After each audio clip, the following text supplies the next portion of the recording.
मुंबई से सटे ठाणे पुलिस ने गुप्त सूचना के आधार पर नशे के ड्रग्स को लेकर बड़ी कार्रवाई की है। थाने क्राइम ब्रांच यूनिट 5 की इस कार्रवाई में जो जानकारी मिली थी कि बड़े पैमाने पर ड्रग्स की खरीद फरोख्त की जा रही है, उस मुताबिक ठाणे शहर के वागले स्टेट परिसर में स्थित इंदिरा नगर इलाके में ऋषभ संजय भालेराव नामक व्यक्ति गांजा बेचने आने की जानकारी थी, जिसके बाद क्राइम ब्रांच यूनिट 5 ने संबंधित जगह पर पहले से ही ट्रैप लगाकर गांजा बेचने आने वाले शख्स को गिरफ्तार कर लिया। और जब गिरफ्त में आए शख्स ऋषभ संजय भालेराव की तलाशी ली गई तो उसके पास से 60 किलो गांजा, 190 ग्राम चरस, साथ ही इसके 19 चरस हैश ऑयल पुलिस ने जब्त किया है।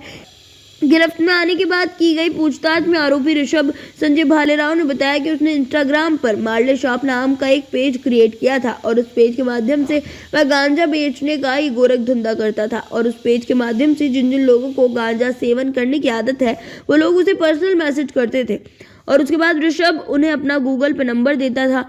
पेमेंट करने के बाद ही ऋषभ उसे ड्रग सप्लाई करने का काम करता था। वागले क्राइम ब्रांच यूनिट 5 अब इसमें को लेकर आगे की जांच में जुटी है कि ऋषभ संजय भालेराव ये किसके साथ मिलकर इस काले गोरख धंधे को ऑपरेट करता था, साथ ही इतनी बड़ी तादाद में इस तरह के ड्रग्स को भालेराव कहां पर बनाया करता था।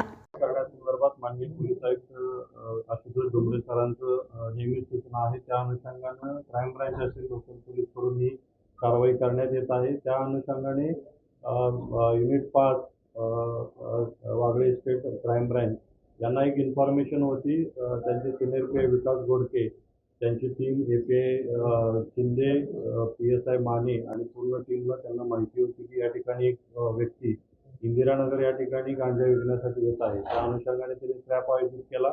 त्यामध्ये 3 किलो गांजा त्याच्याकडून हस्तगत केला। याच्यामध्ये ऋषभ संजय भालेराव हा व्यक्ती आपण त्याच्यामध्ये अरेस्ट केला आणि इंट्रोगेशनच्या दरम्यान अशी माहिती मिळाली की आणखीनही माल त्याच्या घरी असण्याची शक्यता आहे।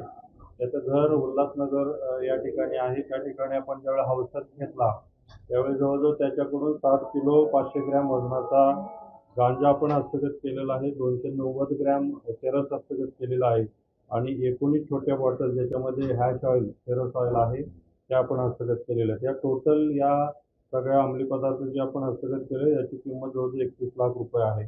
आणि यामध्ये आता अशी माहिती समोर आलेली आहे की हा ऋषभ भालेराव आहे हा मार्ले शॉप नावाचं इंस्टाग्राम अकाउंट आहे, त्याच्यावरून हे विक्री करत होता आणि त्याने एक अकाउंट बँक अकाउंट आहे त्याच्यावरती तो GPay थ्रू घेत होता पैसे। तर आता इन्व्हेस्टिगेशनचा पार्ट आहे की यामध्ये किती लोकांना सेल झालेला आहे याच्या अगोदर आणि हा जो अंमली पदार्थ त्याने आणलेला आहे ते कुठून आणलेले आहेत हाही याच्यामध्ये तपासाचा भाग आहे। त्याच्यामध्ये जी कोणी आरोपी निष्पन्न होतील त्यांना आपण त्यांच्यावरती कायदेशीर कारवाई करणार आहोत।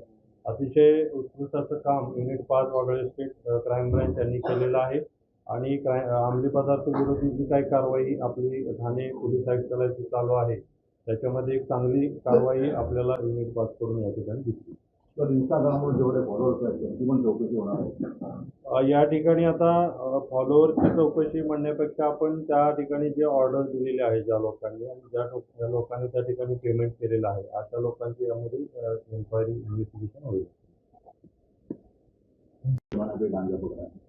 थाना पुलिस आयुक्तालय में पहले से जो अमली पदार्थ विरोधी कार्रवाई करने के संदर्भ में माननीय पुलिस आयुक्त आशुतोष डोंगरे सर की सूचनाएं थी, उसके हिसाब से पहले भी क्राइम ब्रांच ने कार्रवाई की है, लोकल पुलिस भी कार्रवाई कर रही है। इसके हिसाब से यूनिट 5 के सीनियर PI विकास गोडके, API भूषण शिंदे और PSI माने और उनकी पूरी टीम, उनको एक इन्फॉर्मेशन थी कि यहाँ पे इंदिरा नगर वागई स्टेट के हद में है, वहाँ पे गांजा बेचने के लिए आदमी आ रहा है। तो उन्होंने ट्रैप आयोजित किया।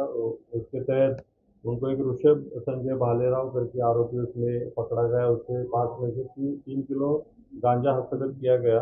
इंट्रोगेशन के दौरान ऐसा पता चला कि वो रहने वाला उल्लासनगर का है और उसके घर पे भी कोई गांजा होने की संभावना है। तो इसके हिसाब से यूनिट 5 ने वहाँ पे हाउस सर्च किया। हाउस सर्च में लगभग वहाँ पे 60 किलो 500 ग्राम वेट का गांजा वहाँ से बरामद हुआ। 290 ग्राम चरस और 19 छोटी छोटी बॉटल जो जिसमें चरस ऑयल, हैश ऑयल है वो बरामद हुआ। तो इसकी कुल मिला के कीमत है 31 लाख रुपीज़ और ये जो इन्वेस्टिगेशन में ये भी सामने आया कि मार्ले शॉप करके एक इंस्टाग्राम अकाउंट है आरोपी का, उसके ऊपर ये ऑर्डर लेता था और एक अकाउंट बैंक अकाउंट था, उसमें वो जीपे के थ्रू उसमें पेमेंट लेता था। तो इन्वेस्टिगेशन में आगे जाके इसमें कौन कौन लोगों ने इसमें शॉपिंग किया है, कौन कौन लोगों ने इसमें परचेज किया है अमली पदार्थ, और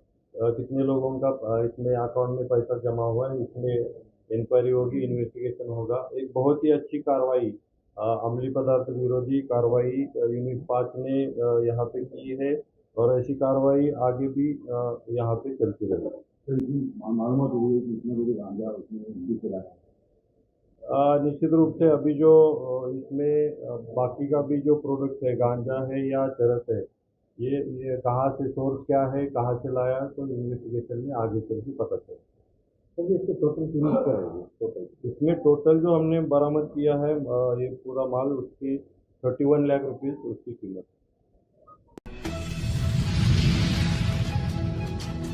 धुले जिले में आपराधिक पृष्ठभूमि की घटनाएं दिन ब दिन बढ़ती जा रही है। ऐसा ही एक परेशान करने वाला मामला धुले जिले के शिरपुर शहर से सामने आया है, जहां 3 से 4 युवकों ने मामूली विवाद के चलते चाय बेचने वाले सूरज जाघव को तलवार और रॉड से बेरहमी से पीटा। इस बीच कहा जा रहा है कि घटना की जानकारी मिलने पर जब डीबी टीम वहां पहुंची तो उनमें से कुछ ने एक पुलिसकर्मी पर हमला कर दिया। इस बीच शिरपुर पुलिस ने विष्णु साबले, विशाल पवार, पृथ्वीराज कोहली, बादल सीताराम पवार और बादल मनोज पवार नाम के 5 लोगों को हिरासत में ले लिया है और उनके खिलाफ विभिन्न धाराओं के तहत मामला दर्ज किया है।